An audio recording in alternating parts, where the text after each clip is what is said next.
I remember growing up as a Muslim kid. We grew up in the Middle East. We practiced, Islam.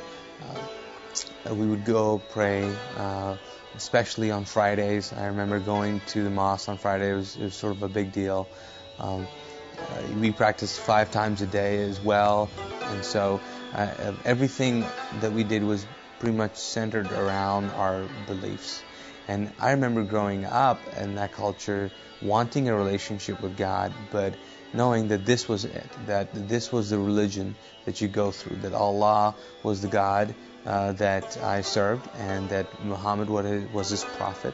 And the way to reaching Allah was to follow the teachings of Islam and follow the sayings of Muhammad, which are the hadiths. Growing up, I was used to Hindus, Sikhs, even Christians, Catholics. I had friends who were Hindus, close friends, and so we talked about religion, but pretty much I'd settled in my mind that since I was born and raised a Muslim, I would always remain a Muslim. I'd heard about Jesus and sort of the gospel and what he did, but I was really not interested because to me at the time Islam was not just a religion, it was sort of a nationality. That's who I was, and so it would be ridiculous for me to even consider changing my nationality, even though I did have reservations about certain teachings. The thing about Islam is that it really discourages questions. Questions and doubts are, not having a faith, and so that was discouraged. My brother was in college, and so he would come, in summer vacation, and he started talking about Christianity. He brought a Bible home, and we started to have, several debates on it. Most of his friends were, saved and had a personal relationship with Christ, and so he began to talk to me about it, and I was very defensive and really did not care about it. While that was going on, I was also attending a weekly meeting with my brother. They show a movie about the rapture. It really intrigued me, and they end the night with prayer. And as they close, I'm sitting in the back, and I flippantly say a prayer, which was pretty, bold, maybe ignorant, and arrogant. I pretty much said, listen, I don't know if you're really true, or I don't even believe this garbage, but if you're so true, why don't you just come down and show me? That was my prayer.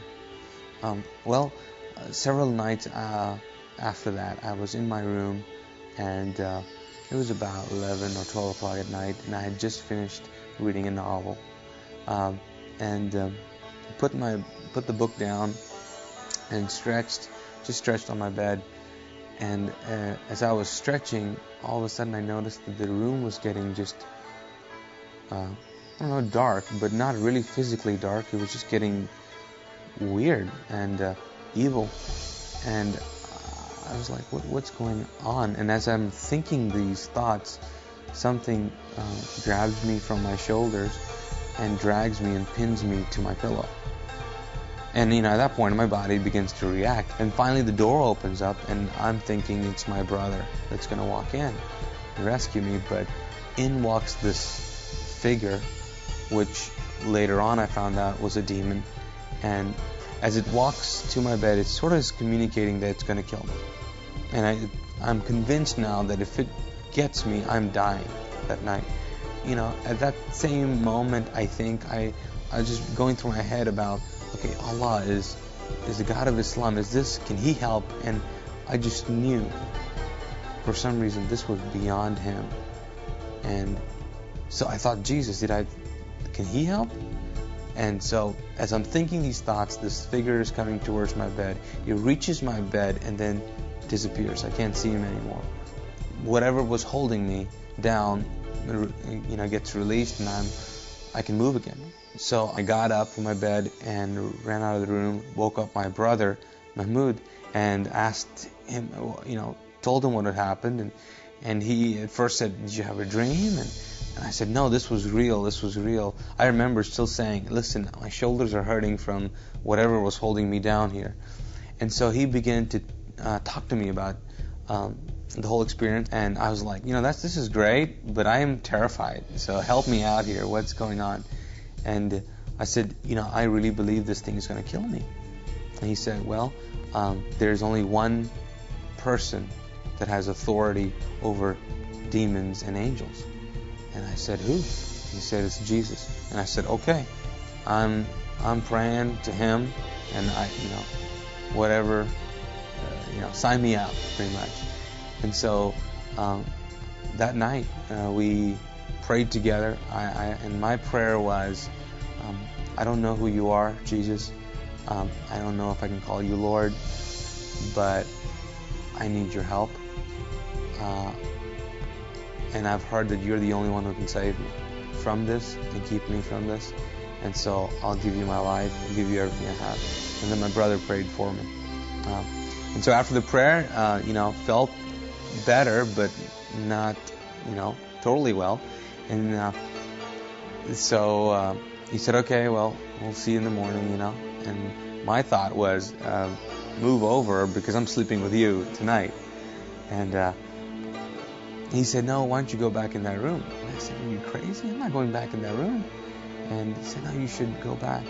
He said, you're going to trust Jesus, so go back in the room. So I go back to the room and I turn on all the lights, take this Bible that my brother gave me, and so I'm reading it. It's, he told me to read John, so I'm reading John, but all of a sudden my body begins to shake uncontrollably, and I'm going, oh no, here we go again.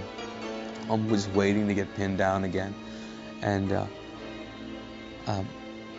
I just find myself sitting on my bed with my eyes open, staring into one corner of the room where it was just lit up with this glow of this presence. I believe it was the presence of Christ just introducing himself to me.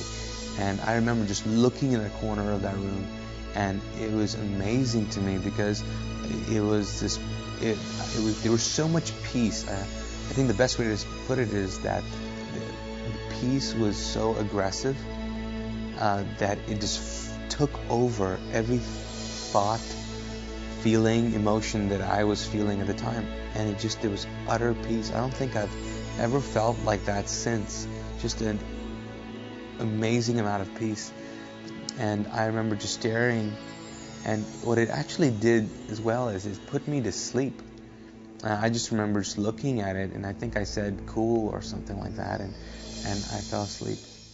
After that night, I didn't know what to do. I knew that I had just experienced Christ.